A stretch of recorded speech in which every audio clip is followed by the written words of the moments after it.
चलोगे? हाँ बैठिए ना।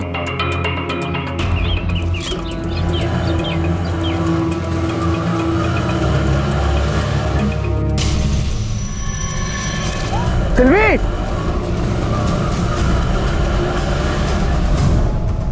सिल्वी, सिल्वी मेरी बात सुनो। सिल्वी, सिल्वी, सिल्वी, ऑटो रोको। सिल्वी 1 मिनट मेरी बात सुनो। सिल्वी, कहाँ जा रही हो? Going away from you, जा रही हूँ तुमसे दूर। क्या बोल रही हो? मुझे छोड़ के? Why you don't understand? तुम समझते क्यों नहीं? It's better if I go. मेरा जाना जरूरी है। पर क्यों? We cannot stay together anymore. Silvi, इसका मतलब समझती हो? हमने साथ जीने और मरने की कसम खाई थी।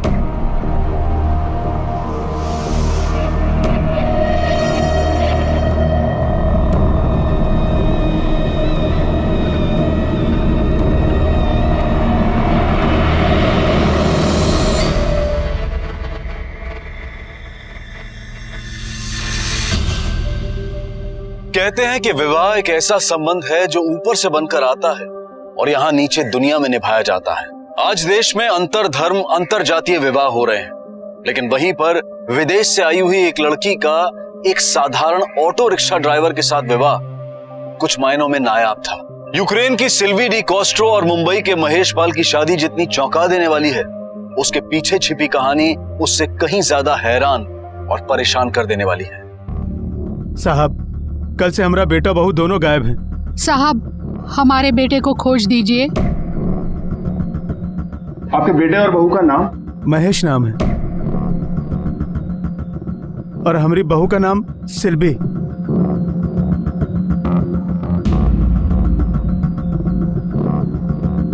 आपकी बहू विदेशी है? हाँ, विदेशी है। क्या काम करता है आपका बेटा? हमारा बेटा ऑटो चलाता है साहब। फोटो के पीछे ऑटो का नंबर लिखा है और मोबाइल नंबर भी लिखा है। ये विदेशी लड़की आपके बेटे को कब और कहाँ मिली? क्या बताएं साहब, एक दिन ब्याह कर ले आया घर पे।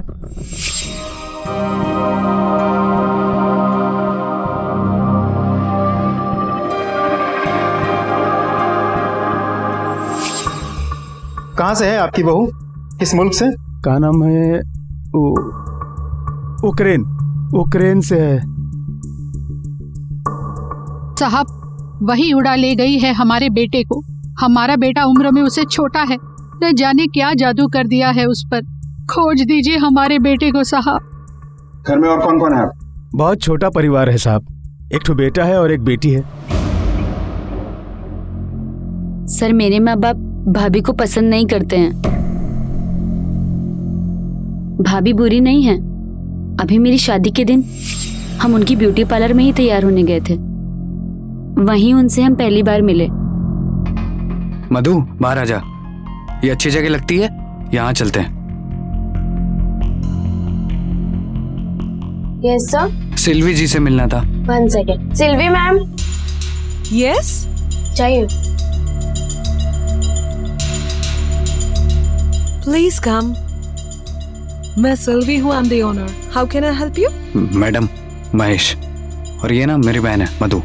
मैडम, आज इसकी शादी होने वाली है और घर में सब लोग आएंगे। इसको एकदम ऐसे सजाइएगा कि घर में सबके सब दिखते रह जाए। Don't worry. Would you like to have a seat? Jay, please. अब बैठिए। मैं बाहर जाता हूँ। Come back after an hour. Please come.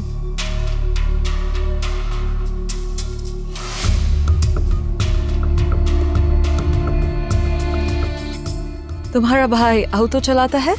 जी हाँ। I think he loves you a lot. बहुत देर से he is waiting for you. School और कॉलेज में भी ऐसे ही करता था। जब तक मेरा क्लास खत्म ना हो जाए बाहर ही खड़ा रहता था। आपको पता है, इसकी वजह से कोई मुझे आंख उठाकर देख भी नहीं सकता। बहुत शर्मीला है मेरा भाई। देखिए ना, तभी तो शर्मा के बाहर भाग गया। He is really nice. बहुत अच्छा लड़का है। सर, भाभी को भैया का भोलापन बहुत पसंद आ गया।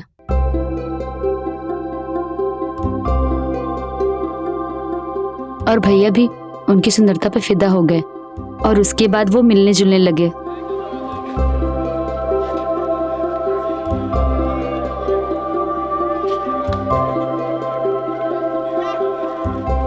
सर, वो दिन उनकी जिंदगी के बहुत अच्छे दिन थे। शादी कब हुई उनकी? सर 4 महीने पहले। और उसके बाद घर में झगड़े शुरू हो गए? सर भाभी बहुत भली हैं। उन्होंने घर में एडजस्ट करने के लिए क्या कुछ नहीं किया। उनकी बस एक ही इच्छा थी सर कि घर में सब उन्हें एक्सेप्ट कर लें और प्यार करें। आज का खाना तो बड़ा दमदार और स्वादिष्ट बना। बनेगा क्यों नहीं पापा, आज खाना भाभी ने जो बनाया है। पर वो क्यों नहीं खा रही है? आप भी ना माँ, भाभी कभी भैया कहने से पहले खाना खाती हैं। फिलहाल आप जाइए, जरूरत पड़ी तो दोबारा बुलाएंगे आपको। जी सर। नागरे सर, एक विदेशी लड़की एक ऑटो ड्राइवर से प्यार करे, उससे शादी करे, उसके साथ चौल में रहे, फिर एक दिन लड़के के साथ गायब। सर ऐसा भी तो हो सकता है कि अपने माँ बाप से छुटकारा पाने के लिए खुद ही गायब हो गए हो। दोनों के मोबाइल फोन्स भी तो स्विच ऑफ है। हो सकता है, लेकिन घर वालों के बयान में मतभेद है। मोहल्ले वालों से पूछताछ करते हैं। Yes sir. चलो। ये सामने जो महेश पाल रहता है, जिसने एक विदेशी लड़की से शादी की है, उसके बारे में कुछ जानती हैं आप? वो जब शादी हुई थी ना, तब अम्मा ने, महेश की माँ ने बहुत ढिंढोरे पीटे थे। अरे रुको रुको रुको, अरे चंपा, अरे सुनीता सुन ना, देख मेरी कितनी प्यारी बहू लाया है मेरा बेटा विदेश से। कितनी प्यारी है, कितनी गोरी है। और साहब पिछले 2 महीने से रोज झगड़े होते थे उनके घर पर। झगड़े? क्यों? क्या बोलूं साहब, आंटी ने तो जीना हराम करके रख दिया था अपने बेटे और फिरंगी बहू का।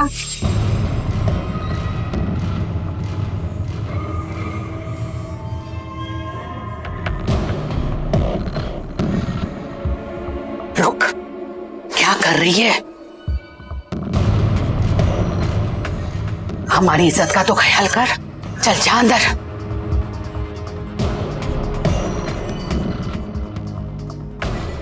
क्या हुआ माँ, तुम फिर से चिल्ला रही हो? धीरे धीरे सीख जाएगी, थोड़ा प्यार से समझा दो। दूसरे देश से आई, उसको हमारे तौर तरीके सीखने में थोड़ा तो टाइम लगेगा ना। तेरा ये प्यार व्यार का ड्रामा है ना, तो अपने पास रख। इस घर में रहना है ना, तो इस घर की मान और मर्यादा का ख्याल रख के रहना पड़ेगा, नहीं तो तुम दोनों ना इस घर से जा सकते हो। मेरे को लगता है दोनों अपनी मर्जी से चले गए। साहब, हम लोग तो बहुत खुश थे कि हमारे घर में फिरंगी बहू आई। ये हमारी पत्नी पूरे चाल में हंगामा कर रही थी कि देखो हमारा बेटा फिरंगी बहू लेकर आया। और साहब एक बात बोलूं, हमें भी शक हुआ था कि हमारे ही बेटे को क्यों पसंद किया उस फिरंगन ने। साहब हम ठहरे मामूली लोग, ये घर भी भाड़े का है। अपना पेट काट काट कर अपने बच्चे को पढ़ाया लिखाया, बीए करवाया, पर कोनो ढंग का काम नहीं मिला, इसलिए महेश ऑटो चलाने लगा। साहब हमारे पास पैसा नहीं है, लेकिन इज्जत है। और वो लड़की भला हो नया का, जिसने हमारी आंखें खोल दी। साहब महेश, इसके लिए छोड़ा था ना मुझे। क्या है ये? देख, खुद अपनी आंखों से देख, अपनी औकात बता रहा था, अब देख इसकी औकात। अरे धंधे वाली है ये, धंधे वाली। बहुत गोरी चमड़ी में मर रहा था ना तू, वो तो बिकाऊ है। अब रख अपने धंधे वाली को। हाँ।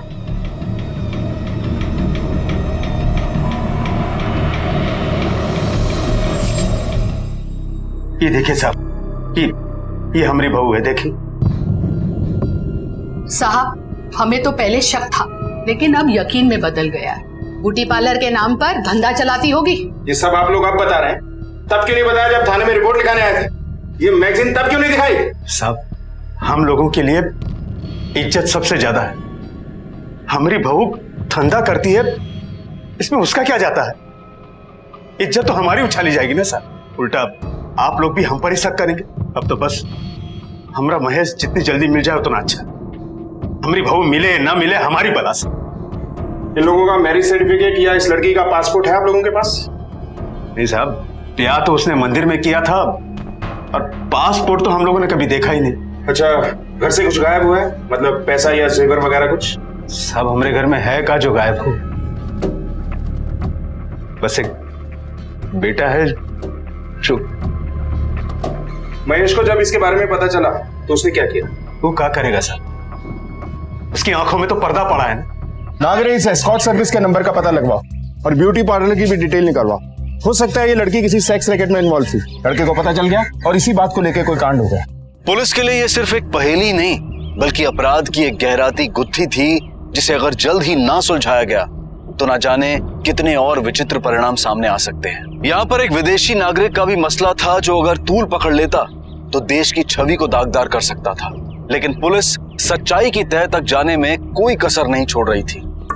सर, वो एस्कॉर्ट सर्विस वाला नंबर अभी चालू नहीं है, पर जिस नाम से और जिस एड्रेस पर वो नंबर रजिस्टर्ड था वो डिटेल हमें मिल गया है। कोई विकी नारंग है, चेंबूर में रहता है।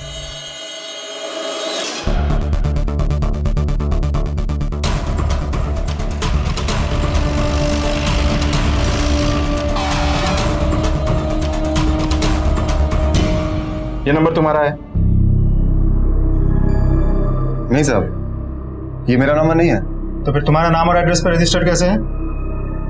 ये नंबर? जी। सॉरी सर, लेकिन ये नंबर मेरा नहीं है। इस लड़की को जानते हो? कभी देखा है? नो सर, नेवर, कभी नहीं। क्या बात है विकी? Is all okay? सब ठीक है। अच्छा एक बात बताओ, तुम काम क्या करते हो? सर मैं TXL सॉफ्टवेयर में प्रोग्रामर हूँ। कार्ड देना सर। सर ये वाशी में है।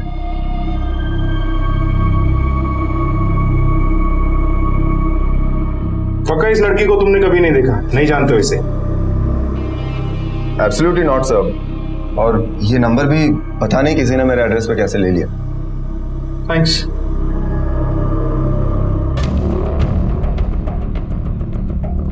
लगता है इस लड़के की फेक आईडी पे ये नंबर लिया गया है। इस नंबर की डिटेल्स निकालो, किस किस ने इसे फोन किया, कहां से फोन आया, सब पता लगाओ। Yes sir. अगर ये लड़की एस्कॉर्ट सर्विस चला रही है तो इसके ब्यूटी पार्लर में कोई ना कोई कुछ ना कुछ जरूर जानते हैं। सर सिल्वी के ब्यूटी पार्लर चलते हैं और स्टाफ से पूछताछ करते हैं।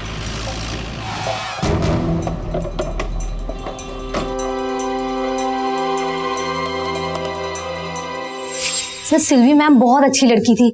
एक बार एक लड़के ने इसको छेड़ा भी था तो मैम ने उसे बहुत डांटा था और हम लोगों के लिए बहुत प्रोटेक्टिव थी sir ma'am. Put you in the schedule and then just put it here, okay? Hello? 1 minute, I'll call you back.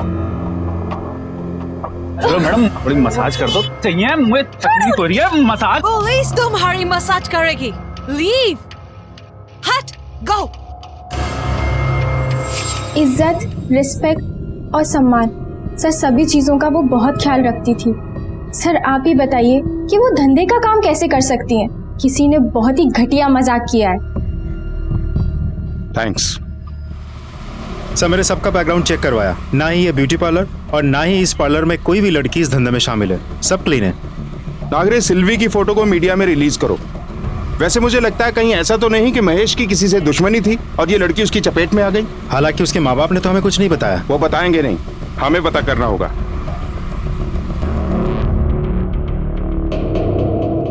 Sir एक अहम सुराग हाथ लगा है। महेश के पिता के दोस्त बब्बन राव यानी कि नेहा के पिता ने कुछ ही दिनों पहले महेश को कुछ गुंडों के हाथों पिटवाया था, और तो और नेहा ने भी सिल्वी को सरेआम मारा था। अपना लड़की नेहा का दोस्ती हुआ महेश के साथ, कुछ नहीं करता था वो। अपना इधर 25 ऑटो चलता है, मैंने महेश को एक ऑटो दिया, सोचा अच्छा लड़का है, अपना लड़की का लगन कराएगा उसका साथ, खुश रहेगी अपनी लड़की। बस अब क्या फायदा, उसने लगन किया एक फिरंगन के साथ। हाँ साहब, मैंने पिटवाया उसको। मार याला नहीं चर्बी वाली ना याला दाखो तो तुला। साहब बाद में मेरा गुस्सा ठंडा हो गया सर। गुस्सा ठंडा हो गया या अपना बदला पूरा करने के लिए महेश को ठंडा कर दिया? लड़की के साथ क्या किया? सच कह रहा हूं, मैंने कुछ नहीं किया। मारे में साहब, उस फिरंगन को बीच चौराहे पे मारा। वो देख के मुझे इतना गुस्सा आया। महेश ने मुझे उसके लिए धोखा दिया, उसके लिए मुझे छोड़ दिया साहब। साले गोरी थोड़ी दिखा के छोड़ दो मुझे, छोड़ दो। छोड़ दे। महेश, तूने इस गोरी चमड़ी की वजह से मुझे छोड़ा, मुझे नहीं छोड़ूंगी। प्यार करता हूं उससे, आज के बाद दोबारा हाथ मत उठा देना।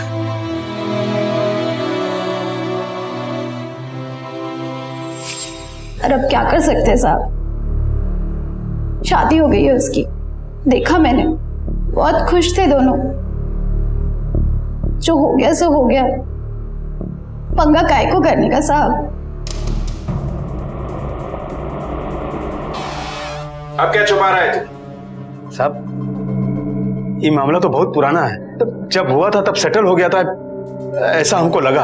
अब क्या पता किसके दिमाग में क्या चल रहा है। बबन राव उसके बाद हमको कभी मिला नहीं।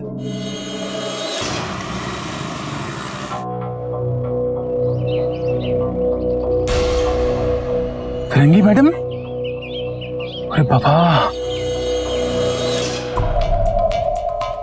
साहेब, मी आता पेपरमध्ये बघितले रे साहेब, वो गोरी शेट्टी मैम है ना, फिरंगी मैम। बैठ बैठ, क्या हुआ? गोरी मैम कहीं देखा था? हाँ हाँ हाँ साहब, 5 दिन पहले वो मेरे रिक्शा में बैठ के गई थी साहब, और मेरे को बोली कि मेरे को बस डिपो जाने का है, और वहां पर उसके पास छोटा सा बैग था बस। फिर जैसे मैं बाबूवाड़ी से बाहर निकला ना, एक रिक्शा मेरे को ओवरटेक किया, उसमें से एक रिक्शा ड्राइवर बाहर निकला और उस गोरी चेट्टी मैम के साथ में मजबूत चालू हो गया दोनों का। वो रिक्शा ड्राइवर की बीवी निकली, वो फिरंगी मैम साहब। हाँ, बात क्या हुई वो बता। वो फिरंगी मैम रिक्शा वाले के साथ उसके घर जाने को तैयार नहीं थी साहब। फिर परेशान होकर रिक्शा वाले ने अपने बाप को फोन लगाया। बाबूजी, अभी जो हुआ सो हुआ, अब माँ को लेके गोरेगांव वेस्ट साईं बाबा मंदिर रोड पे पहुंच गए। मैं वेट कर रहा हूँ। नहीं, माँ को आना ही होगा। हाँ, मैं और सिल्वी साथ में हैं और आपका इंतजार कर रहे हैं। हाँ ठीक है, ये ले भाई, तू निकल।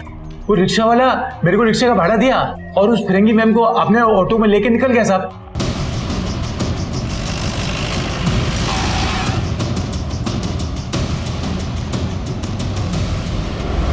अब मेरे सब्र का बांध टूट जाएगा।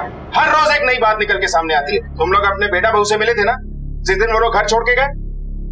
मिले थे। पहले क्यों नहीं बताया?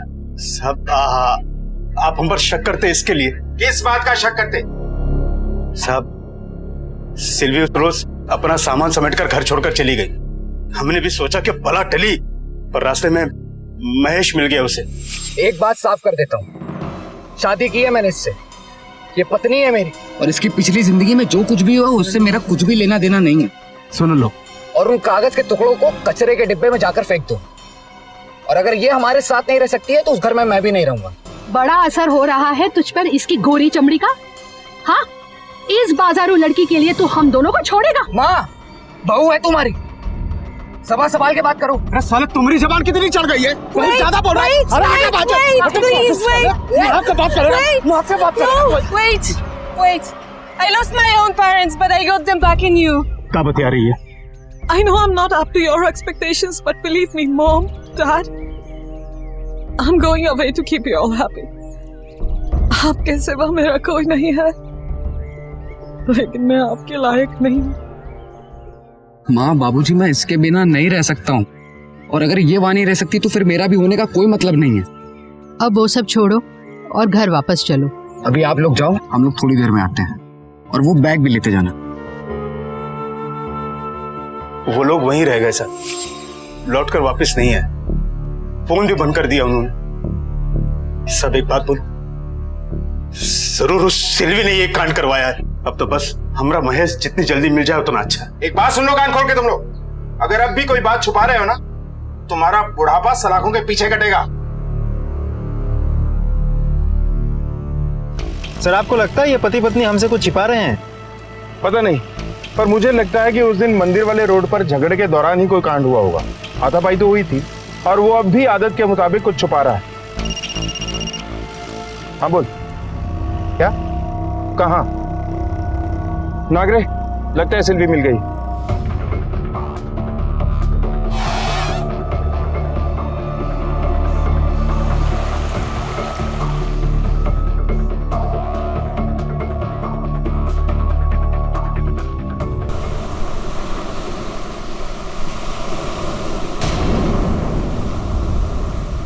हटिए यहां से।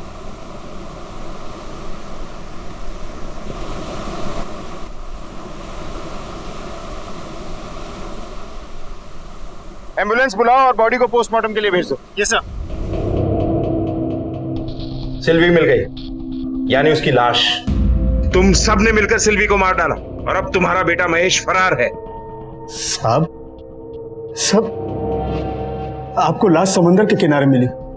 हम अपने बेटे से मिलने के लिए गोरेगांव के पास साईं मंदिर वाले रोड पर गए। तो साहब, हम अपना बेटे और बहू से मिलकर वापस आ गए थे 8 बजे। आप चाहो तो चाल वालों से पूछ सकते हो। नागरे, सर, वेरीफाई करो। Yes sir.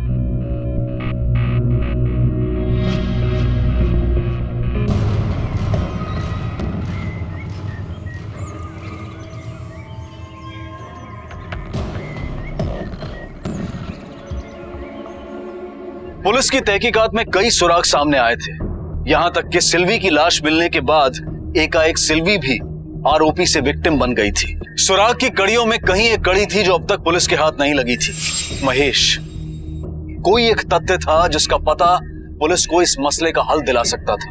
सर, मोहल्ले के लोगों से कंफर्म किया है कि उस रात 8 बजे महेश के माता पिता दोनों घर पे ही थे। सर, सिल्वी के बारे में एक और बड़ा सुराग मिला है। यूक्रेनियन एम्बेसी से रिपोर्ट आई है कि ये विजिट इंडिया में सिल्वी का तीसरा विजिट था।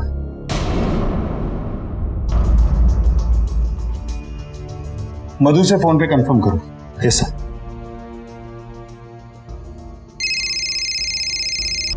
हेलो मधु, सब इंस्पेक्टर नाग। जी सर, बोलिए। अच्छा, क्या तुम बता सकती हो कि सिल्वी का इंडिया में ये तीसरा विजिट था? तीसरा? नहीं सर, हमसे तो कहा था कि वो पहली बार यहाँ आई है। सर, मुझे तो लगता है सिल्वी सबसे बहुत बड़ी बात छुपा रही थी। इंडिया के 3 चक्कर लगा चुकी थी, खबर सिर्फ एक की। नागरे 2 यूनिट बनाओ, पता करो ये लड़की इंडिया में कितनी बार आई, क्या किया, कहाँ गई, किससे मिली और कहाँ रही। Yes sir.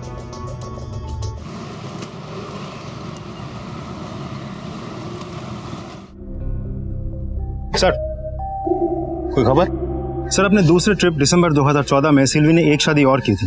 उसके बाद उसने परमानेंट रेसिडेंसी के लिए अप्लाई भी कर दिया था। मतलब सिल्वी भारतीय नागरिकता लेना चाहती थी?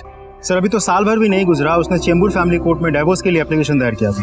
मैरिज रजिस्ट्रेशन पेपर और परमानेंट रेसिडेंसी एप्लीकेशन में हस्बैंड का नाम विकी नारंग दिया हुआ है।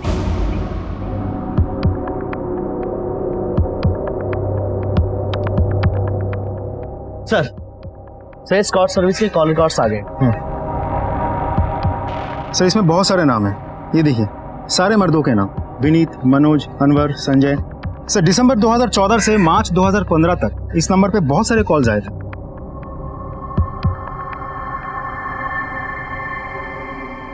विकी नारंग, ये मोबाइल नंबर और एस्कॉट सर्विस, इनमें क्या कनेक्शन है ये पता लगाना होगा।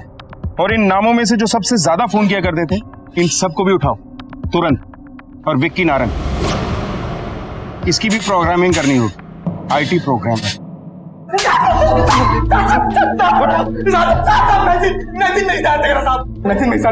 नंबर डायल किया साहब, चेंबूर के किसी फ्लैट में रहती थी साहब। एक भी अच्छी लगी थी साहब, उसने पैसे भी लिए साहब। ये लड़की थी? और कौन था साथ में? एक आदमी से फोन पे बात होती थी, पर कभी उसे देखा नहीं। पैसे भी वो लड़की कलेक्ट करती थी। सर, ये लड़की वाकई एस्कॉट सर्विस की आड़ में देह व्यापार कर रही थी और फोन पे बात करने वाला वो मर्द विक्की ही हो सकता।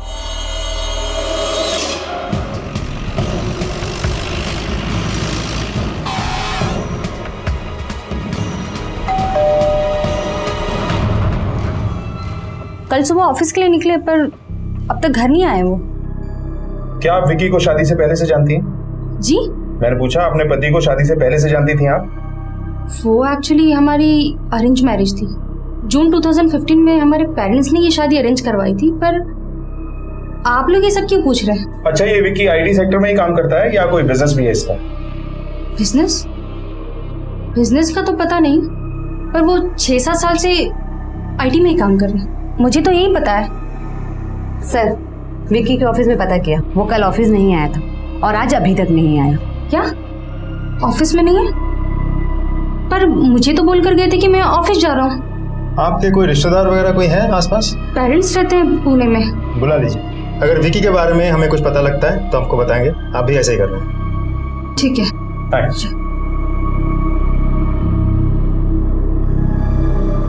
अजीब बात है, अगर ये आईटी सेक्टर में काम करता था तो इस लड़की सिल्वी से कहाँ मिला होगा? इसकी बैकग्राउंड चेक करो, ऑफिस में कलीग्स वगैरह से बात करो। वाइफ को कुछ नहीं मालूम, पर हो सकता है किसी को कुछ पता हो। हर थाने में इसके बारे में अलर्ट जारी करो। इसके घर पे नजर भी रखो। Yes sir.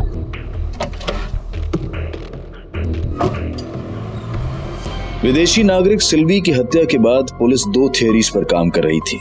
या तो गायब हुआ महेश सिल्वी का कातिल है, या सिल्वी से जुड़े संगीन हालात में किसी ने उसकी भी जान ले ली है। सर अपने नेटवर्क से महेश के बारे में अभी तक कोई खबर नहीं मिली है और विकी के ऑफिस कॉलीग से भी बात हुई है सर। एक दो का कहना है कि विकी को एक्टिंग और मॉडलिंग का बहुत शौक था। कुछ एक टीवी सीरियल्स में उसने छोटा मोटा रोल भी किया था। ये सब या तो वो पार्ट टाइम करता था, नहीं तो ऑफिस से छुट्टी लेकर अपने एक्टिंग मॉडलिंग का शौक पूरा करता था। तो नागरे, ये हो सकता है कि सिल्वी की उससे मुलाकात मीडिया की दुनिया में ही हुई होगी। सर यूक्रेन एम्बेसी से सिल्वी के वीजा की एक फोटोकॉपी मिली है सर, जब वो पहली बार इंडिया आए थे जून 2014 में।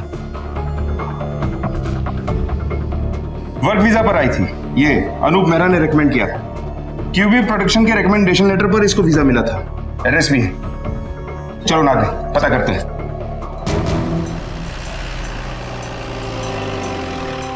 सिल्वी डिकॉस्टो, नाम सुना है? जानते हो उसको? यस सर, 2014 ये लड़की मुझसे एक चैट रूम में टकराई थी। यूक्रेन से थी, उसे काम की जरूरत थी तो मैंने उसे यहाँ बुला दिया। वर्क वीजा पे? जी। मैंने उसको अपने 2 एड्स में भी काम दिलाया था। उसके बाद खबर मिली कि उसकी शादी हो गई है किसी विकी नारंग के नाम के आदमी से। फिर क्या हुआ? उसके बाद क्या हुआ मुझे क्या पता। वो जब तक यहाँ पे थी 6 महीने वी वर इन टच। उसके बाद ना ही कभी मेरी उससे मुलाकात हुई और ना ही कभी उसने मुझे कांटेक्ट किया। अच्छा, ये 6 महीने वो तुम्हारे साथ ही रही? नहीं सर, मुझे नहीं पता कहाँ थी। नागरे, पता लगाओ कि ये लड़की 6 महीने तक रही कहाँ थी, क्या क्या और असाइनमेंट किए, और हाँ, उस विक्की का कुछ पता चला?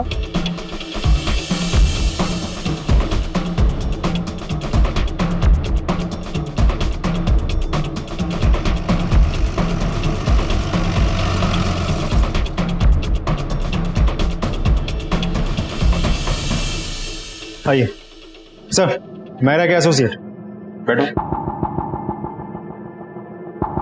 बोलिए।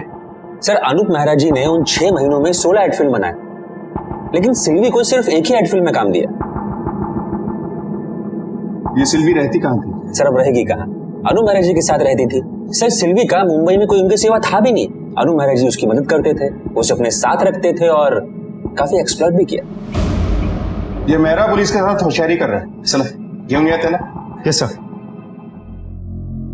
प्यार हो गया था मेरे को उससे सर, साथ में रहने लगे थे, पर फिर विकी मिल गया उसको, चली गई उसके साथ, शादी कर ली। तूने शादी क्यों नहीं की? सर, मैं कैसे रोकता उसे सर? तूने उसे जाने दिया? नजर नहीं रखी लड़की पर?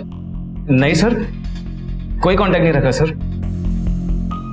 सर, ये रहे तीनों के कॉल रिकॉर्ड्स, विकी, सिल्वी और मेहरा के।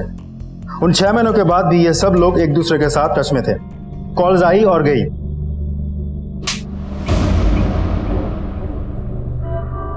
और सर, मेरा यकीन कीजिए सर, मैंने कुछ नहीं किया सर। सर, वो विकी है सर, उसने किया होगा। सर, विकी एक स्ट्रगलिंग एक्टर था सर, 1 नंबर का कमीना। और तू 1 नंबर का शरीफ। सच सच बोल, नहीं तो तेरी सारी शराबत निकाल दो। सर, सिल्वी ने शादी की थी विकी से, तो फिर 6 महीने बाद वापस मेरे पास आ गई। सिल्वी?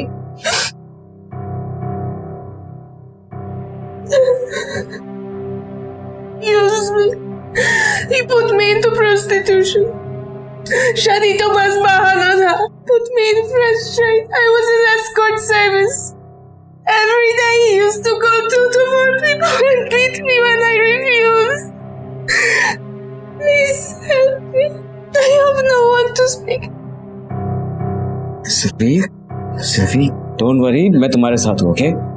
सर, सिल्वी की हालत देख के रहा नहीं गया मुझसे सर। मैं कुछ लोंडों को ले गया और ठो डाला मैंने विकी को।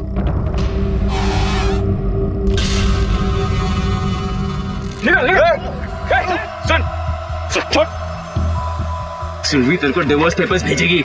हाँ, डिवोर्स पेपर्स साइन कर देना, समझे? नहीं तो यही उस खम्भे से लटका दूंगा तुझे, समझे? चलो।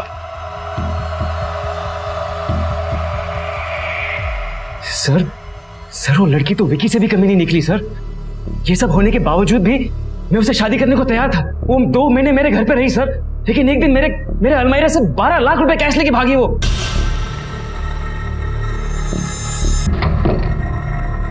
कब की बात है ये?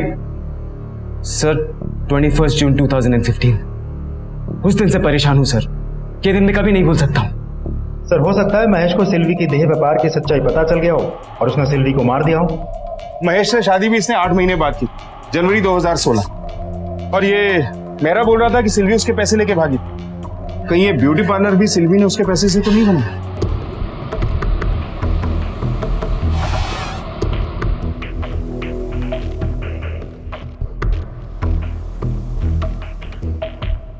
सर ये ब्यूटी पार्लर तो सिल्वी ने अपने किसी जान पहचान वाले से ब्याज पे पैसे लेकर खोला था, 9 लाख रुपए।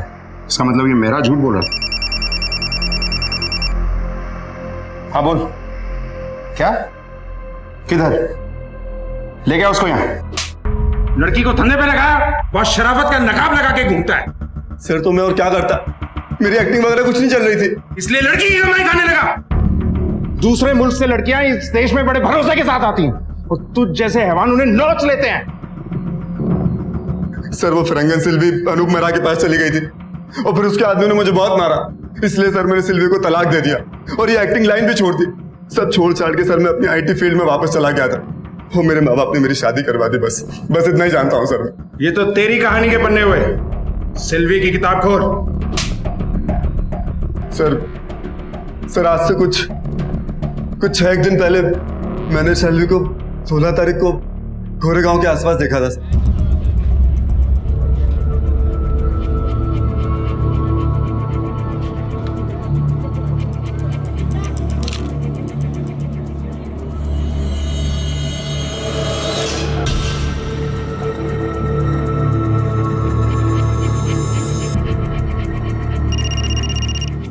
हेलो, क्यों मेरा फोटो देखी? मेरा बहुत तलाक कराने चला था ना, तेरी वाली फिरंगन ना ही तेरी रही और ना मेरी। सर उसके बाद क्या हुआ मुझे नहीं मालूम। दूर क्षितिज तक फैला समंदर कितना हसीन लगता है, शांत, गंभीर, सौम्य। लेकिन अगर नजदीक से देखा जाए तो उफनती लहरें नजर आती हैं। सिल्वी का जीवन भी कुछ ऐसा ही था। एक खूबसूरत, हसीन, सौम्य चेहरे के पीछे कितना कुछ तूफानी गुजरा था। मेहरा के कारण वो इस देश में आई, विक्की ने शादी का झांसा दिया और फिर वो वहां से भाग निकली। इस अनोखी कहानी में सिल्वी कभी आरोपी तो कभी पीड़ित के लिबास में नजर आई, पर इतना तो तय था कि उसके साथ न्याय नहीं हुआ था।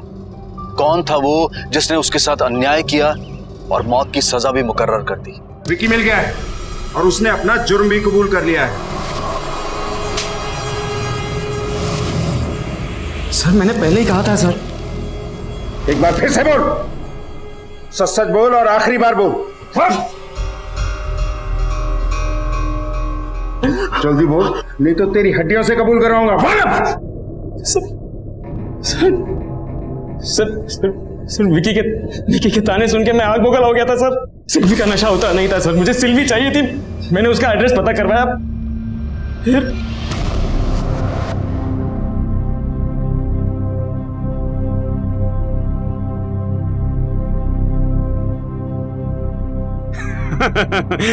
How are you, Mrs. Mahesh?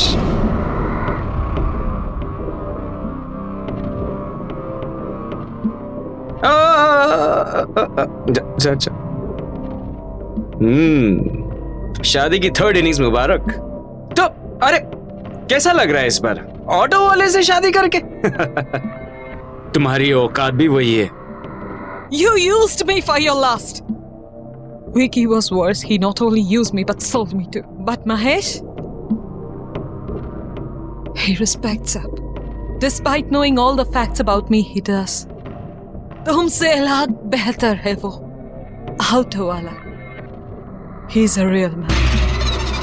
तो फिर एक काम करते हैं, महेश के पेरेंट्स को और इस सारे मोहल्ले वाले तुम्हारा पूरा पास्ट, सारा का सारा कच्चा चिट्टा खोल के बता देते हैं। अरे सुनो तो सही, तुम जानती नहीं हो इन इंडियंस को इज्जत के लिए मरते हैं। वो है ना तुम्हारा रियल मैन, सर उठा के जी नहीं पाएगा बेचारा। वो यही कहीं रहता है ना। दूर रहो तुम मेरी लाइफ से। ज्यादा स्मार्ट बनने की कोशिश मत कर, समझी? तू ना सुन, मुझे खुश रख और मैं तेरे खुशियों का इंतजाम सब कर दूंगा। शाम को हम समुद्र पे मिला करते थे ना, वही बीच पे, वहां आ जाना, ठीक है? I have my eyes on you. शाम को बीच पे।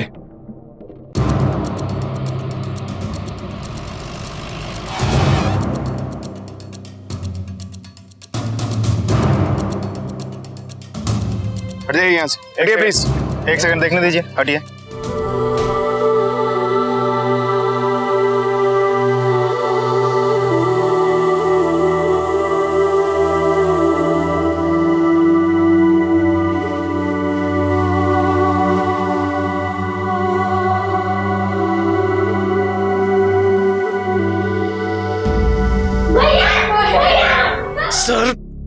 सर मैं डेस्परेट हो गया था सर, नशा सर पे चढ़ गया था सर। मैं वहां वक्त से पहले पहुंच गया।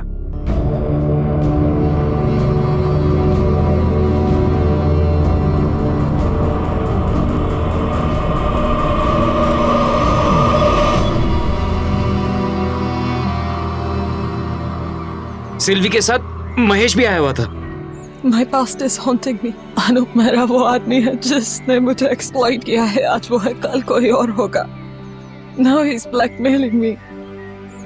He wants me to join him again. I can't go back to my country. But one good news.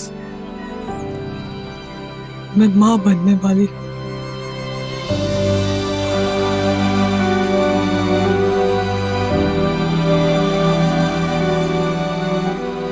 इस आखिरी अरमान के साथ मैं जिंदगी काट लूंगी। यू ममा, मी पापा।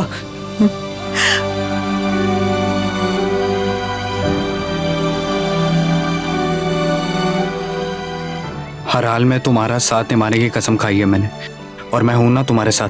तुम्हारे साथ जो भी हुआ उसमें तुम्हारा कोई दोष नहीं है। तुम चलो।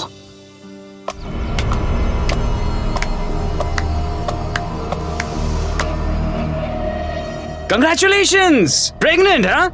मैं भी तुम्हारे साथ हूं। जब चाहूं जहां चाहूं इसे मेरे पास ले आना। Any time any place, got it?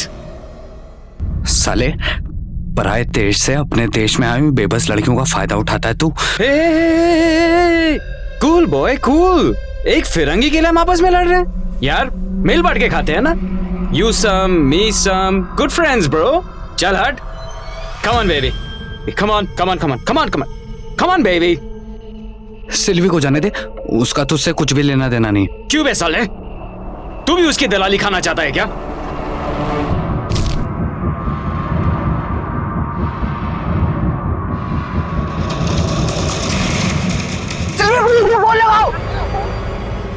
You killed him. I'll call the cops.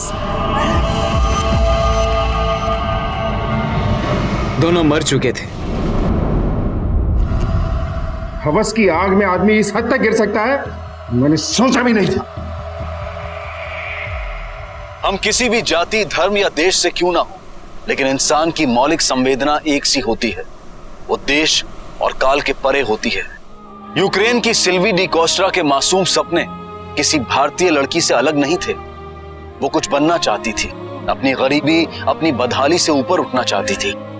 पर अफसोस के उसके सपनों पर कुछ प्रेत आ बसे। खुदगर्जी, वासना और वहशियत के प्रेत। पहले मेहरा और फिर विक्की ने सिल्वी के सपनों और उसकी अस्मिता को कुचल कर रख दिया।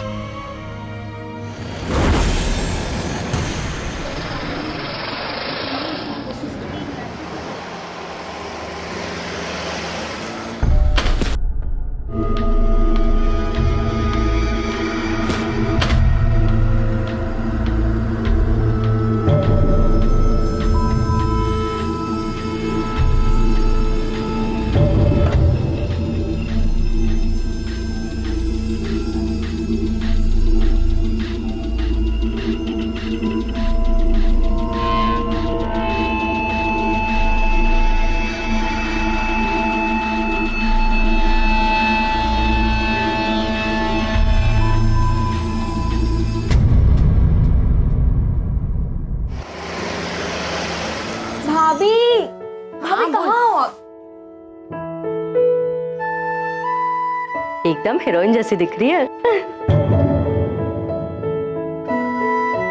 लेकिन भैया कहाँ है? यहाँ हो ना। बोल क्या हुआ?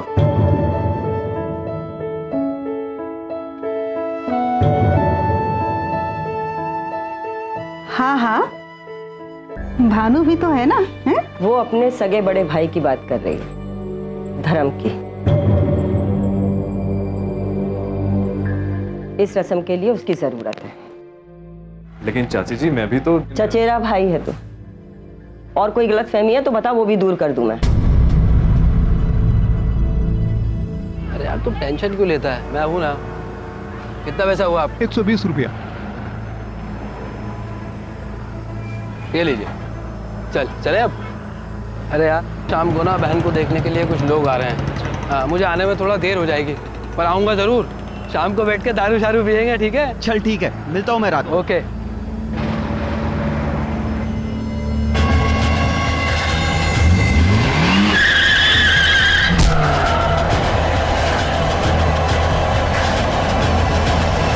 तुम दोनों यहाँ लवबर्ड्स की तरह क्या खुसुर फुसुर कर रहे हो जाएगी तुम दोनों की भी शादी। जाके बहन की शादी ना अभी काम करो, चलो जाओ। और तू यहाँ खड़ा खड़ा मुंह देखता रहेगा क्या? धर्म को फोन करके बुला, जल्दी जल्दी कर।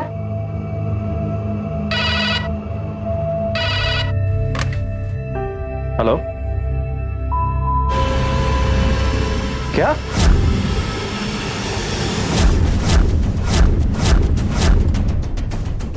ठाकुर सर, आसपास लोगों से पूछताछ करो, किसने एक्सीडेंट होते हुए देखा, और इसके घर वालों को इन्फॉर्म कर दिया? ये सर, इसका नाम धर्म है, इसके साथ में इसका दोस्त भी था, उसने एक्सीडेंट होते हुए देखा, तो घर वालों को ऑलरेडी इन्फॉर्म कर दिया है। ठीक है, फॉरेंसिक वाले और फोटोग्राफर को भी बुलाओ। जी सर। सर हम रोज दोपहर को साथ में दुकान से आते थे, फिर उसी पान वाले की दुकान पर हम लोग कुछ खाया पिया करते थे, फिर वो अपने घर चला जाया करता था, मैं अपने घर चला जाया करता था। सर आज भी धर्म ने मुझसे बातें की, और जैसे ही वो रोड क्रॉस करने लगा, मिलता हूँ मैं रात को। ओके।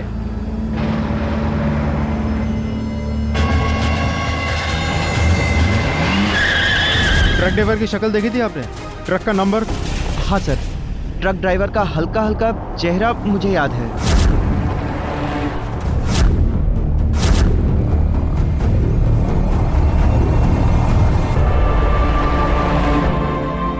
कोई टाल सकता नहीं है पुत्र, जो होना है वो तो।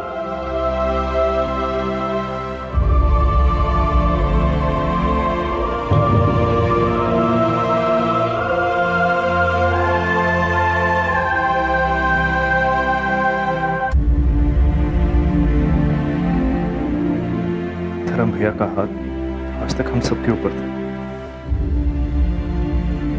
यकीन ही नहीं होता वो हमें इस तरह छोड़कर चले गए। लेकिन तू घबरा मत, था तेरा ये बड़ा भाई हमेशा तेरे साथ है, ठीक है? हरमन अब बच्चा नहीं रहा, वो खुद को भी संभाल सकता है और अपने परिवार को भी। तू खुद को संभाल जाके।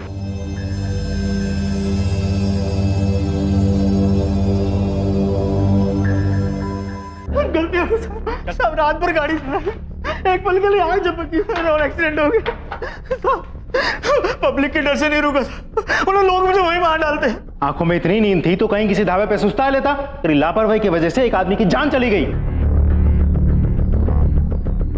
Sir, return on case. Driver ने खुद कबूल किया है कि एक्सीडेंट उसकी वजह से हुआ है। ठीक है, चार्जशीट बना के मजिस्ट्रेट के सामने पेश कर दो। हिट एंड रन, एक ड्राइवर की ट्रक चलाते समय आंख लग गई और एक परिवार ने अपना बड़ा बेटा खो दिया। घर का आधार स्तंभ चला गया। क्या गुजर रही होगी उसकी मां पर, उसकी पत्नी पर। ऐसे केसेस पुलिस की फाइल में तो क्लोज हो जाते हैं, लेकिन उन परिवारों पर क्या बीतती है जो इसके शिकार होते हैं। पुलिस को शक करने लायक कुछ मिला ही नहीं, लेकिन क्या वाकई ये सिर्फ एक दुर्घटना थी? हम समझ सकते हैं आप पर क्या गुजर रही है। आपने अपना जवान बेटा खोया है, लेकिन साड़ी कुड़ी भी तो गली रह गई है। आप मधुर की शादी करना चाहते हैं, जरूर कीजिए।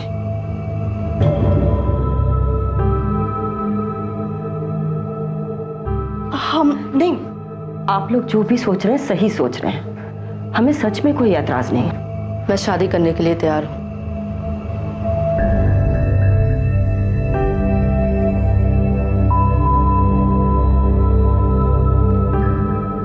लेकिन सिर्फ हरमन के साथ। क्या?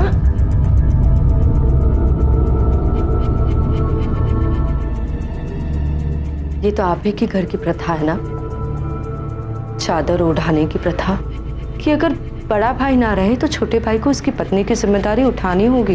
बकवास बंद कर। क्या नाप शनाप बके जा रही है? लेकिन मम्मी जी मैं तो सिर्फ अपना हक मांग रही हूँ। पर ये गलत बात है पुत्र। गलत?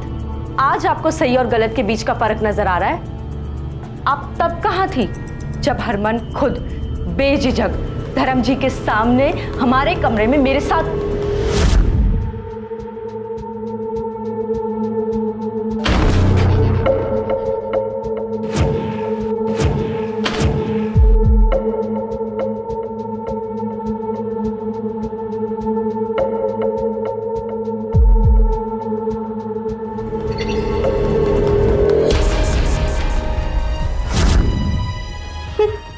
चौंक गए जैसे आप कुछ नहीं जानती थी। ये लड़की पागल हो गई है। अरे इसे कोई लेके जाओ। डिम्पल। क्यों मम्मी जी? अब आप मुझसे बात नहीं करेंगी? मम्मी जी मैं एक इंसान हूं, खिलौना नहीं। जब चाहे किसी को दे दिया, जब चाहे फेंक दिया। जब से इस घर में बहू बनकर आई हूं तब से आपकी हर एक बात मानी है, हर एक प्रथाएं निभाई हैं। लेकिन आज मैं अपना हक मांग रही हूं। मैं इस घर से नहीं जाने वाली। और क्यों जाऊं? ताकि मेरी शादी किसी और से हो जाए और उसी तरह मेरा उस घर में भी इस्तेमाल हो? नहीं, मैं कहीं नहीं जाऊंगी। मैं इस घर में बहू बनकर रहूंगी, हरमन की बीवी बनकर। क्या बक रही तू? हमारे देश में आज भी अनेकों कुप्रथाएं हैं जिन्हें बदलने की बजाय हम उन पर पर्दा डाल देते हैं और छाती ठोक कर कहते हैं कि हमारे देश में जो संस्कार बच्चों को मिलते हैं वो कहीं और नहीं मिलते। ये खोखला गर्व है हमारी संस्कृति पर। अक्सर ऐसी प्रथाओं का पालन करने के लिए बड़े बुजुर्ग बच्चों से कहते हैं, लेकिन यहाँ पर स्थिति कुछ और ही थी। यहाँ एक लड़की खुद एक पुरानी प्रथा को निभाने की जिद कर रही थी। क्या नाप शनाप बोल रही है?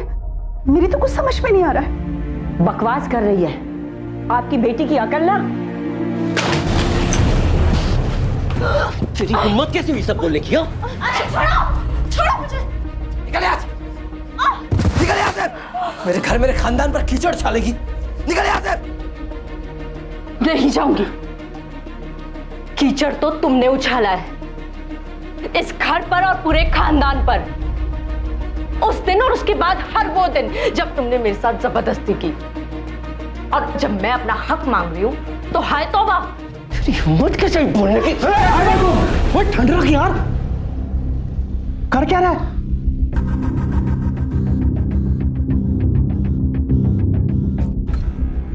भाभी ये सब छोड़ो ना। आपको इस घर में शादी करनी है ना? मैं तैयार हूं शादी करने के लिए।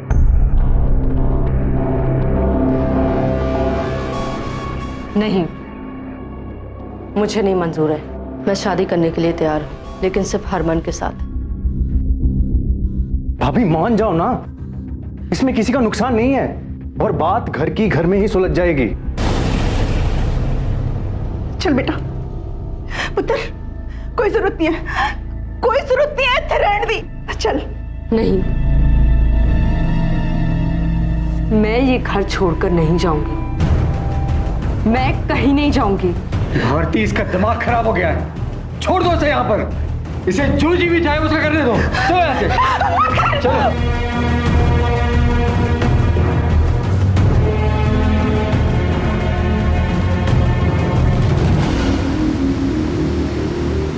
प्रीति, बैठकर बात करते हैं प्लीज। मम्मी पापा मेरी शादी कहीं और करा देंगे हरमन। तुम्हारे घर में जो कुछ भी चल रहा है वो सब लोकेलिटी में फैल गया। सब लोग जान चुके हैं। हरमन मैं किसी और के साथ शादी नहीं कर सकती। पता नहीं ये मधुर भाभी क्यों, मैं नहीं जानता वो ये सब क्यों कर रही हैं। पर एक बात पक्की है, तुम्हारी शादी मुझसे ही होगी, समझी? हम दोनों को कोई अलग नहीं कर सकता, चाहे उसके लिए मुझे कुछ भी करना पड़े, मैं करूंगा। क्या हुआ प्रीति? देखा हरमन, वो हम पे छिपकर नजर रखती है, हमारी बातें सुनती है। इस बार नहीं छोड़ूंगा इसे, नहीं छोड़ूंगा। हिम्मत तो देखो इसकी, छिप छिप कर बातें सुन रही थी हमारी, नजर रखे हुए थी मुझ पर और प्रीति पर। मैंने ऐसा कुछ नहीं किया। एक और झूठ। अब ये रोज रोज का ड्रामा करना छोड़ दो, बहुत हुआ। झूठे तो तुम हो हरमन, नाटक तुम कर रहे हो। वहां प्रीति से प्यार का नाटक और यहाँ मेरा इस्तेमाल। झूठे तुम हो। तुम झूठी नहीं, एक घटिया और गिरी हुई औरत हो।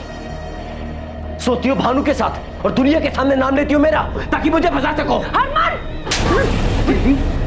बेटा सुन तो ले। दूर रहना मुझसे। किसी ने भी मुझे हाथ लगाया ना तो मैं छोड़ूंगी नहीं। झूठे हो तुम सब, झूठे हो। पागल हो गई है ये औरत। मम्मी जी पागल हो गई है ये। कुछ करो इसका।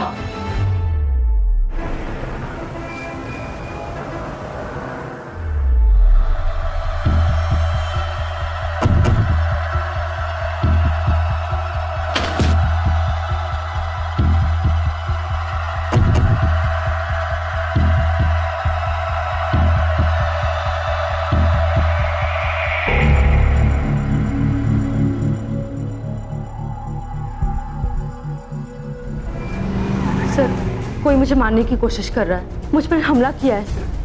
हमला? किसने किया आप पर हमला? सर वो मैं देख नहीं पाई।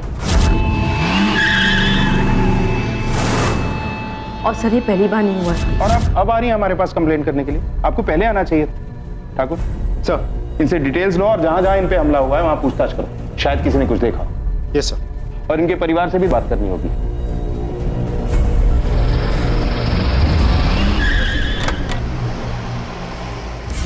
जी हमें भी कुछ समझ में नहीं आ रहा है।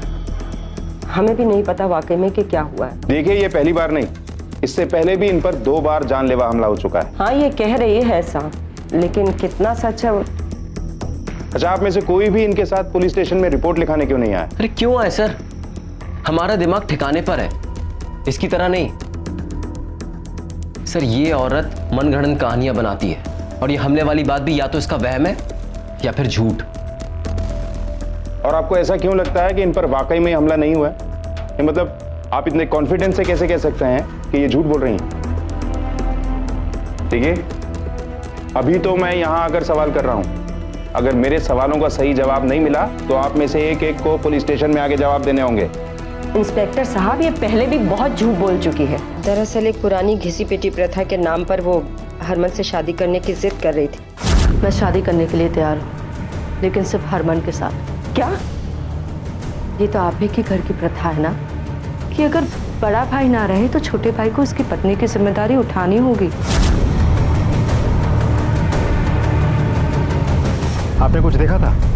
सर मैंने ना देखा ना सुना, और यदि इस इलाके में कुछ होता है तो सब तुरंत भीड़ जमा हो जाती है। नहीं सर, हमें कुछ नहीं पता। अच्छे से याद कीजिए। पति की मौत से बाद से वो घर से बाहर निकलती कहाँ है, और सर है भी वो बड़ी अजीब सी।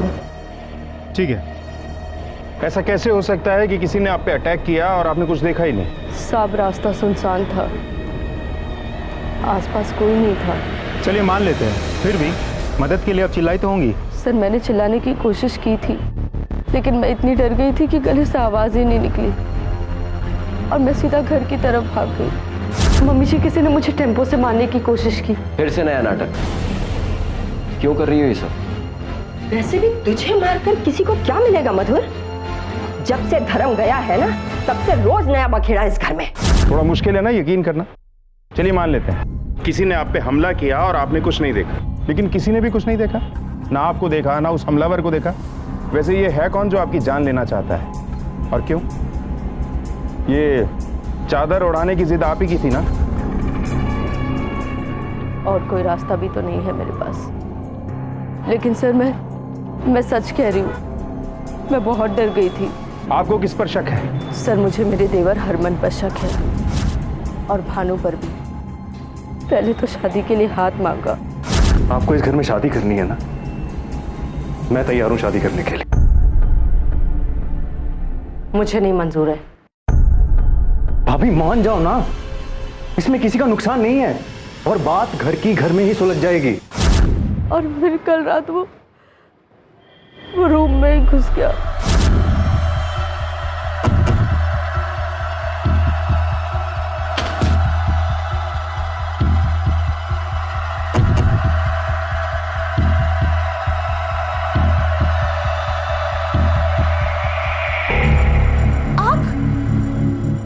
क्या करें? मधुर, मुझे तुम्हारी फिक्र हो रही थी, इसलिए आया हूँ। तुम ठीक हो ना? हाथ मत लगाना मुझे, दूर रहो मुझसे, नहीं तो मैं चिल्ला दूंगी, मैं सबको बुलाऊंगी। ये तमाशा तुम छोड़ नहीं सकते हो क्या? अरे जो हो गया उसे भूल जाओ। तुम अकेली हो गई हो ना, लेकिन तुम घबराओ मत, मैं हूं ना, मैं तुम्हें सहारा दूंगा, ठीक है? चुप। मैं जा रहा हूं, अच्छा चुप कर।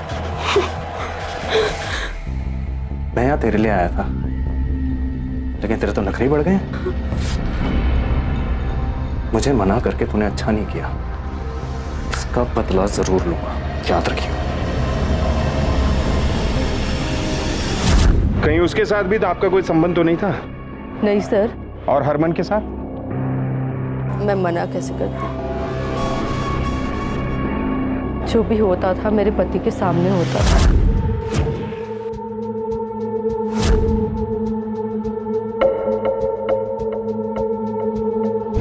फिर भी आपने कभी किसी के खिलाफ रेप की एफआईआर दर्ज नहीं की। आपके मुताबिक हरमन आपकी पति की मर्जी से आपसे संबंध बना रहा था, लेकिन आपने उसके खिलाफ भी शिकायत दर्ज नहीं की। कैसे करती साहब? घर में सब जानते थे। पति के मरने के बाद तो कर सकती थी।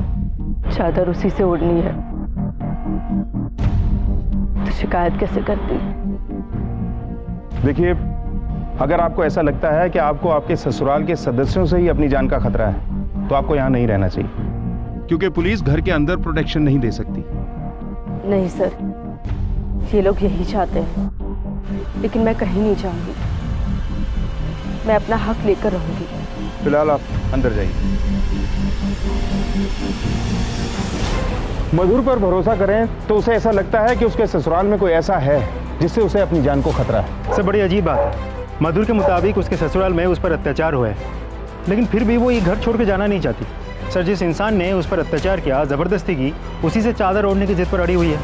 हो सकता है कि मधुर झूठ बोल रही है, लेकिन फिर भी हमें इसके ससुराल के हर एक आदमी से एक बार फिर से पूछताछ करनी होगी और साथ ही मधुर पर नजर भी रखनी होगी। देखिए, घबराने की कोई बात नहीं है। प्रेगनेंसी के 2 महीने हो चुके हैं। मैं कुछ दवाइयाँ लिख देती हूँ, आप ले लीजिए।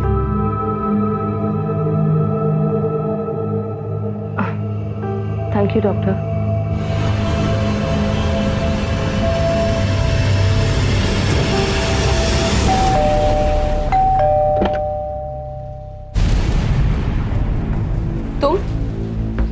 तुम यहाँ क्या कर रही हो? तुम्हारी हिम्मत कैसे हुई यहाँ आने की? प्रीति, मैं तुम्हें बताने आई हूँ कि मैं प्रेग्नेंट हूँ और होने वाला बच्चा हरमन का भी हो सकता है, इसलिए प्लीज हरमन से अपना रिश्ता तोड़ दो। तुम झूठ बोल रही हो और सबसे पहले तुम ये अपना ड्रामा बंद करो, ताकि मैं और हरमन चैन से जी सके। और ये बच्चा हरमन का हो ही नहीं सकता। हरमन ने मुझे सब कुछ बताया कि किस तरह तुम उसके ऊपर नजर रखती थी। अरे कितनी घटिया औरत हो तुम। भाभी और देवर के रिश्ते को इतना नीचे गिरा दिया। अच्छी पट्टी पढ़ाई है उसने तुम्हें, लेकिन मुझे ये समझ नहीं आ रहा कि तुम उस पर यकीन कैसे कर सकती हो। वो तुम्हें बेवकूफ बना रहा है प्रीति। बेवकूफ तुम हो जो ये सोच रही हो कि लोग तुम्हारी झूठी कहानियों पे यकीन कर लेंगे। मैं आखिरी बार बोल, हमें अकेला छोड़ दो, वरना तुम्हें हरमन के रास्ते से दूर करने के लिए मैं किस हद तक जा सकती हूँ ये तुम सोच भी नहीं सकते।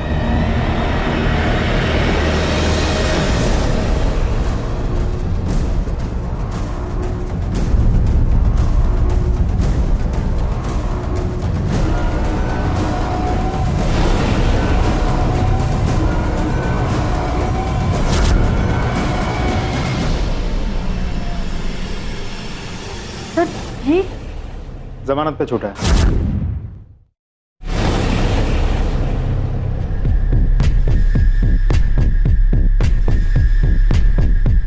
मैंने कहा था ना कोई नई कहानी लेकर आएगी, देखा? ये कहानी नहीं है मम्मी जी, मैंने खुद अपनी आंखों से देखा है। वो ड्राइवर धर्म जी को मारने के पैसे ले रहा था। उनकी मौत कोई एक्सीडेंट नहीं है, उन्हें मारा गया है, मरवाया गया है। क्या हो रहा है ये सब? क्या हुआ? इस औरत का नया नाटक कह रही है धर्म भैया का एक्सीडेंट नहीं, मर्डर हुआ था। क्या? फिर तो तुमने पैसे देने वाले को भी देखा होगा ना, कौन था वो? देखो सीधी तरह मेरे पैसे दे दो। अगर तुमने पैसे नहीं देना तो मैं पुलिस को जाकर ये बता दूंगा कि तुमने धर्म को मरवाया था।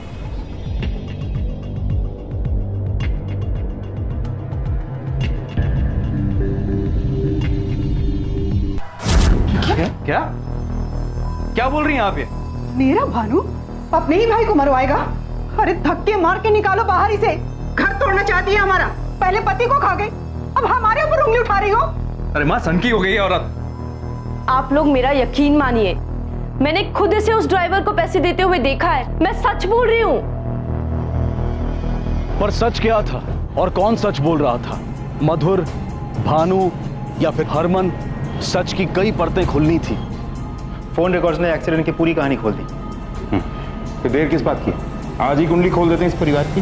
जी सर।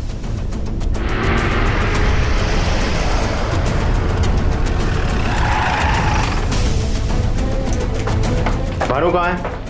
वो तो घर पे नहीं है सर। जहां भी है उसे बुलाइए। उस पर अपने ही भाई का खून करवाने का इल्जाम है। ये क्या कह रहे हैं? इंस्पेक्टर साहब, आप भी इसकी बातों में आ गए? हम किसी की बातों में नहीं आए हैं।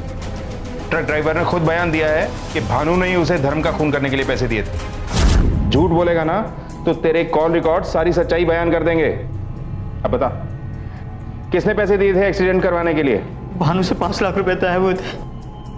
हमको पता था एक्सीडेंट केस है, जमानत मिल ही जाएगी और फिर पैसे देकर केस को रफा दफा कर देंगे। हमारे पास सबूत भी है। बताइए कहाँ है भानु? देखिए, आप में से किसी ने भी अगर उसे छुपाने की कोशिश की तो तहकीकात में बाधा डालने के जुर्म में आप सबको अंदर कर देंगे। शायद गोडाउन में होगा, वही रहता है।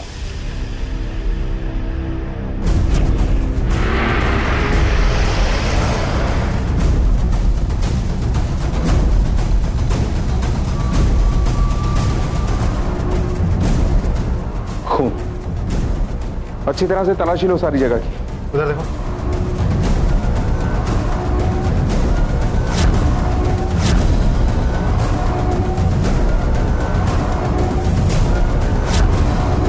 यहाँ के हर कोने की तलाशी लो, सारे सबूत इकट्ठा करो। एक एक्सीडेंट से शुरू हुआ केस अब एक मर्डर केस बन चुका था।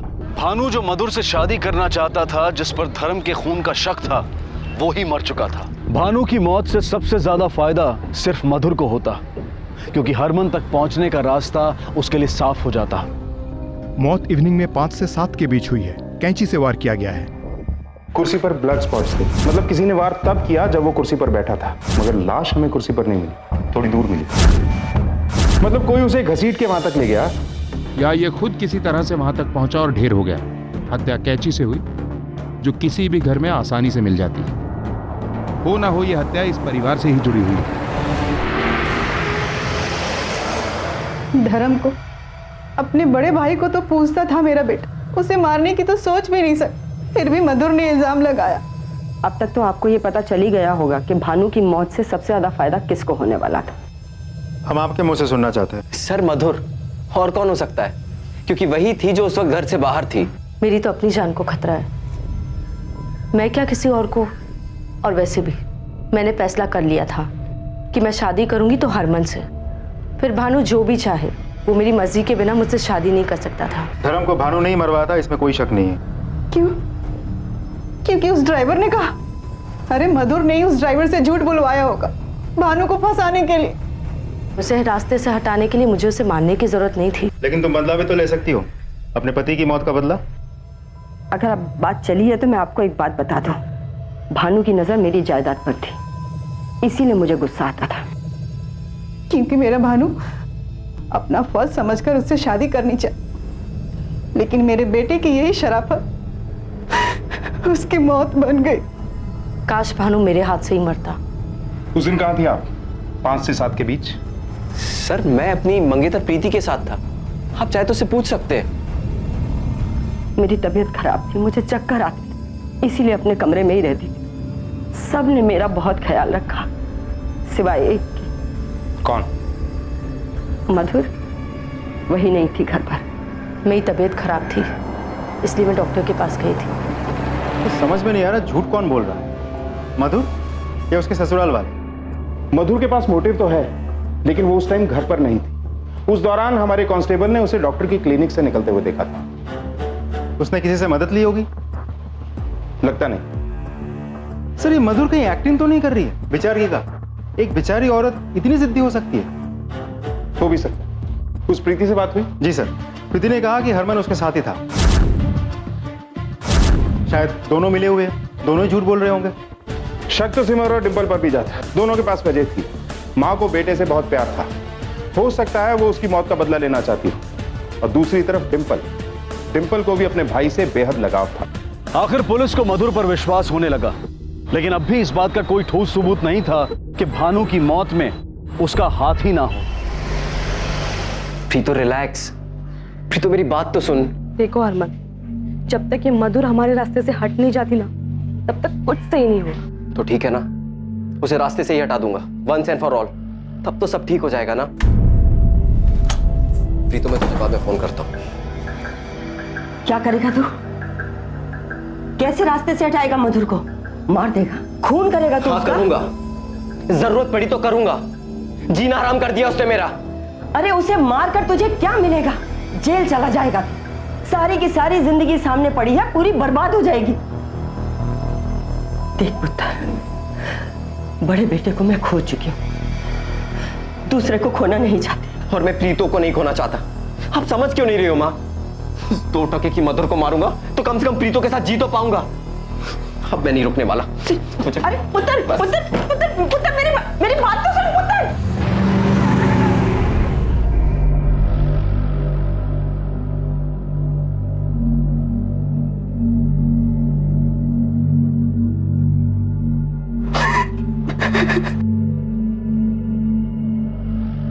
खाना खा लो, वरना कमजोर पड़ जाओगे।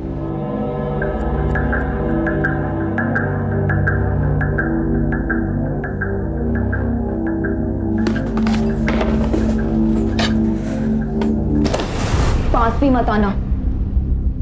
हिम्मत तो देखो इसकी, हमारी लाइफ बर्बाद कर दी, हमारे पूरे परिवार की बदनामी कर दी, और हमारे साथ खाना खाना चाहती हो? तुम्हारी वजह से ना कोई मुझसे शादी नहीं करेगा, समझी तुम? I hate you. मम्मी, मुझे ना इसके आसपास भी नहीं रहना है। रुको बेटा, इसकी वजह से हम अपना मूड खराब क्यों करें? चलो हम लोग कहीं बाहर चल के खाना खाते हैं।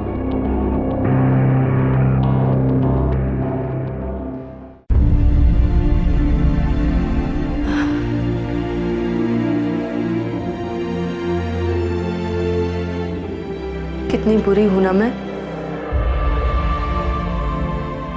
खुद कुछ नहीं खाया, कोई फर्क नहीं पड़ता, पर तुझे भी कुछ नहीं खिलाया।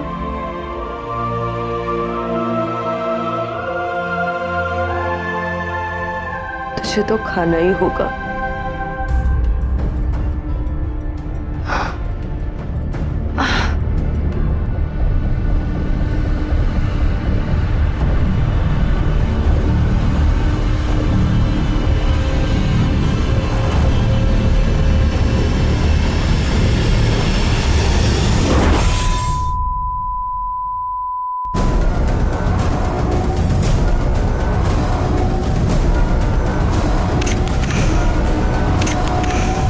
सर, फायर डिपार्टमेंट से बात हो गई है। उन्होंने कंफर्म किया कि गैस सिलेंडर एक्सप्लोजन है। शाम तक ऑफिशियल रिपोर्ट आ जाएगी। मधुर सच बोल रही थी। उसके परिवार में ही कोई था जो उसकी जान लेना चाहता था। पोस्टमार्टम रिपोर्ट के मुताबिक वो प्रेग्नेंट थी और उसने 4-5 नींद की गोलियां खाई। अगर वो नींद की गोलियां खाकर ही जान देना चाहती थी तो ज्यादा गोलियां लेती, गैस क्यों ऑन रखती? कोई नींद की गोलियां खाकर ब्लास्ट का इंतजाम क्यों करेगा? यह मौत भी कोई एक्सीडेंट नहीं है। मधुर घर छोड़ना नहीं चाहती थी और हम उसे घर में पुलिस प्रोटेक्शन नहीं दे सकते। ये बात हमने उसे समझाई भी थी, लेकिन उसने नहीं सुनी। घर के ही किसी ने उसकी मौत का इंतजाम किया। मधुर प्रेग्नेंट थी। ठाकुर, इसके बच्चे का डीएनए टेस्ट करवाओ। आखिर पता तो चले कि ये बच्चा किसका था, उसके पति का, उसके देवर का, या उसके पति के चचेरे भाई भानु का। डीएनए टेस्ट से अब मधुर की सच्चाई पता चलेगी। मैंने तुमसे कहा था ना, मधुर को यहाँ से लेकर चलते हैं। ले जाते तो अच्छा था। आपकी बेटी ना कोई दूध की धुली हुई नहीं थी, बाजारू औरतों से भी ज्यादा गिरी हुई थी। पहले उसने भानु को अपने जाल में फंसाया, उससे संबंध बनाए और उसके बाद उसका खून कर। उसके बाद हरमन को फंसाने की कोशिश की, और जब ऐसा नहीं हुआ तो अपनी जान ले ली उसने। कम से कम जीते जी नहीं तो मर के खानदान का सत्यानाश कर। अपनी बकवास बंद कर, मैं छोड़ूंगी नहीं तुझे। खबरदार, जो हाथ लगाया तो देखा माँ बाप को सच्चाई कितनी कड़वी लगी। 1 मिनट, क्या हो रहा है ये सब?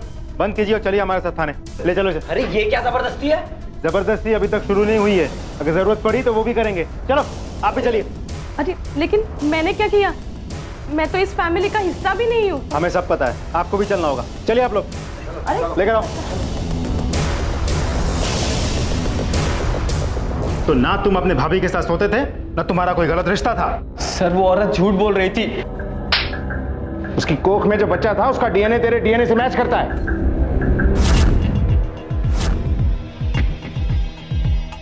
इंस्पेक्टर साहब, ये सब मेरी बहू की चाल थी। हम सबको फंसा कर चली गई वो। हम सब ने उसकी जिद के सामने झुकने से इनकार कर दिया। मैंने चादर उड़ाने से मना कर दिया तो उसने मुझसे बदला लिया है। और आपके छोटे बेटे ने जो उसके साथ किया वो सही था। इस घिनौने जुर्म की तरफदारी करती हैं आप। तुम सब जानती थी, फिर भी हरमन के साथ शादी करना चाहती थी। कैसी लड़की हो तुम? कहीं तुमने और हरमन ने मिलकर तो नहीं उसे अपने रास्ते से हटा दिया? नहीं, तुम्हें हरमन के रास्ते से दूर करने के लिए मैं किस हद तक जा सकती हूँ ये तुम सोच भी नहीं सकती। उसे हमारे रास्ते से हटाने के लिए मैं कुछ भी कर सकती थी, लेकिन मैं मर्डर नहीं कर सकती सर। वैसे मार तो आप भी सकती हैं। मधुर ने जो आपके बेटे के साथ किया, उसके बाद बदला लेने की इच्छा तो आपके मन में भी होगी। अरे धक्के मार के निकालो बाहर इसे। घर तोड़ना चाहती है हमारा। पहले पति को खा गई, अब हमारे ऊपर उंगली उठा रही हो।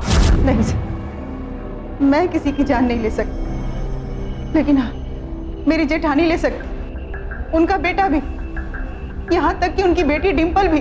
हाँ, मैं नाराज थी भाभी से क्योंकि उन्होंने चादर प्रथा की मांग की थी, इसलिए मेरा रिश्ता भी टूट गया था और कोई रिश्ता भी नहीं आ रहा था मेरे लिए। तुम्हारी वजह से ना कोई मुझसे शादी नहीं करेगा, समझी तुम? I hate you. मैं बहुत गुस्सा थी भाभी से, लेकिन मैंने उन्हें नहीं मारा है। मैं सच कह रही हूँ, मेरा यकीन कीजिए। पहला मर्डर रोड एक्सीडेंट से, दूसरा कैंची से और तीसरा गैस ऑन रखकर। हरमन और प्रीति के पास सबसे बड़ा मोटिव था, सिमर, डिंपल या रत्ना। सबके बारे में जानकारी इकट्ठा करो। मधुर ने हमसे उस पर हुए हमले का जिक्र किया था। हर इंसिडेंट्स की डिटेल्स फिर से चेक करो। किसी ने गाड़ी चढ़ाने की कोशिश की थी उस पर।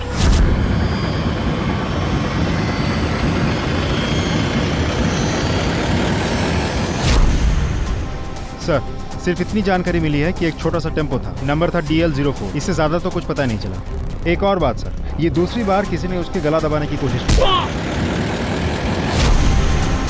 सर, ये हमला कोई पुरुष ही कर सकता है। हो सकता है ये हमला उस भानु ने किया हो, या फिर इन तीनों औरतों ने किसी आदमी की मदद ली हो। प्रीति और हरमन, पता करो हमले के वक्त ये लोग कहां थे। कोई तो ऐसी कड़ी है जो हमारे हाथ नहीं लगी।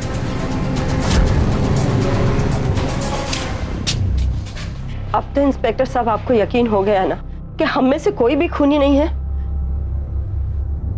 हरमन कहाँ? हरमन अब कुछ दिन हमारा मेहमान रहेगा। सर मैं सच कह रहा हूं, मैंने कुछ नहीं किया। तूने अपनी भाभी का बलात्कार किया और उसका खून भी किया। उस पर 3 बार जानलेवा हमले हुए। अब तक हम पूछताछ कर रहे थे मधुर की तस्वीर लेकर, पर जब हमने तुम्हारी फोटो दिखाई तो एक आई विटनेस से तुम्हें पहचान लिया और फिर हमने तेरा ट्रायंगुलेशन रिकॉर्ड्स निकलवाए। अब झूठ बोलने से कोई फायदा नहीं है हरमन, बोल। सर ये सच है कि मैंने उसकी जान लेने की कोशिश की थी। मैंने प्रीति से वादा किया था कि मैं मधुर को रास्ते से हटा दूंगा।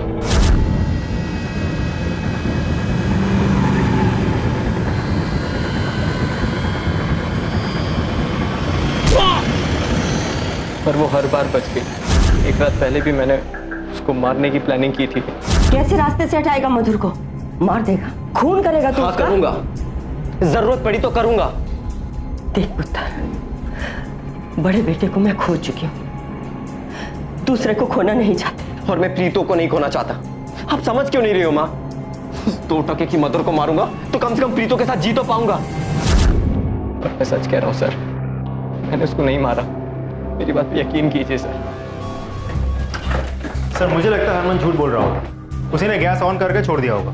नहीं ठाकुर, जिस तरह के हमलों का जिक्र हरमन ने किया है इस तरह के हमले एक आदमी ही कर सकता है।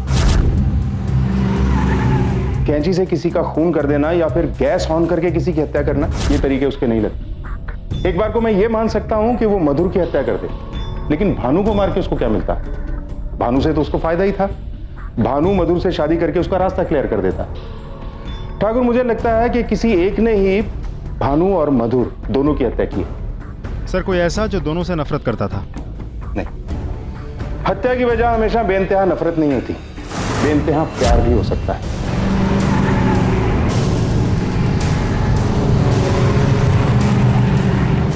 आप लोग चलिए हमारे साथ, आप भी। लेकिन इंस्पेक्टर साहब, बेटे को तो पहले ही ले जा चुके हैं, अब किसे ले जाएंगे? अब क्या चाहिए आपको? ये तो आप हमें बताएंगे। अपने बेटे के लिए इतना तो कर ही सकते हैं आप, और आप जानते हैं हम यहाँ क्यों आए।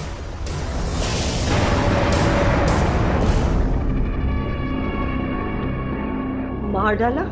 दोनों को मैंने मार डाला। उसने मेरे बेटों की जिंदगी नरक बना दी। और भानु? भानु की नजर मेरी जायदाद पर थी। तू घबरा मत, था तेरा ये बड़ा भाई हमेशा तेरे साथ। हरमन अब बच्चा नहीं रहा, वो खुद को भी संभाल सकता है और अपने परिवार को भी। और उस जायदाद के लिए उसने मेरे बेटे को मारा, तो ये सजा तो उसको मिलनी ही थी। उस दिन जब गुस्से से भानु घर से निकला था तो मैं भी उसके पीछे पीछे गोडाउन गई थी। और फिर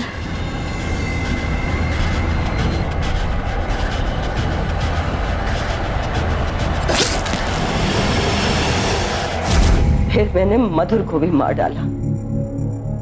क्या करती, मैं उसे मारना नहीं चाहती थी, वो मेरा बिगाड़ भी क्या सकती थी। लेकिन इंस्पेक्टर साहब, जब मुझे ये पता चला कि मेरा बेटा हरमन उसका खून कर देगा तो ठीक है ना, उसे रास्ते से ही हटा दूंगा, वंस एंड फॉर ऑल। तब तो सब ठीक हो जाएगा ना। प्रीतु, मैं तुझे बाद में फोन करता हूँ। क्या करेगा तू? 2 टके की मधुर को मारूंगा तो कम से कम प्रीतु के साथ जी तो पाऊंगा। मुझे पता था कि हरमन को रोकना नामुमकिन है, क्योंकि मधुर पहले ही उसकी थाने में रिपोर्ट लिखवा चुकी थी। उसका एक न एक दिन पकड़ा जाना तय था। मैं अपने दोनों बेटों को खोना नहीं चाहती थी, इसलिए मैंने मधुर के पानी के जग में नींद की गोलियां मिला दी और फिर मैंने किचन में जाकर गैस को खुला रख दिया, क्योंकि मुझे पता था कि वो किचन में खाना खाने जरूर आएगी। उसके पेट में बच्चा था, मुझे पता था कि वो भूखी नहीं रह पाएगी।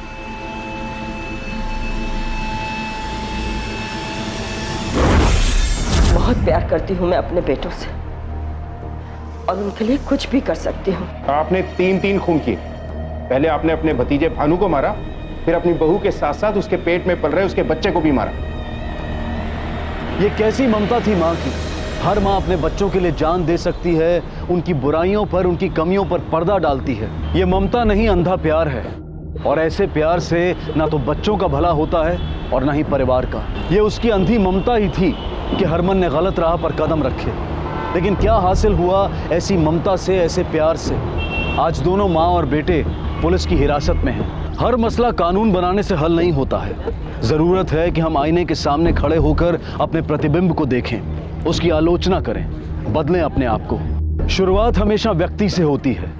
मैं बदलूंगा तो दुनिया बदलेगी। अब मैं अनूप सोनी आपसे विदा लेता हूं। फिर मुलाकात होगी अगले एपिसोड में जुर्म की एक और कहानी के साथ। तब तक अपना और अपने परिवार का ख्याल रखें और देखते रहें क्राइम पेट्रोल डायल 100। सबक एक को, सीख हम सबको। जय हिंद। क्राइम पेट्रोल्स के और भी दिलचस्प कहानी देखने के लिए हमारे चैनल को सब्सक्राइब करें और बेल आइकॉन दबाना न भूलें।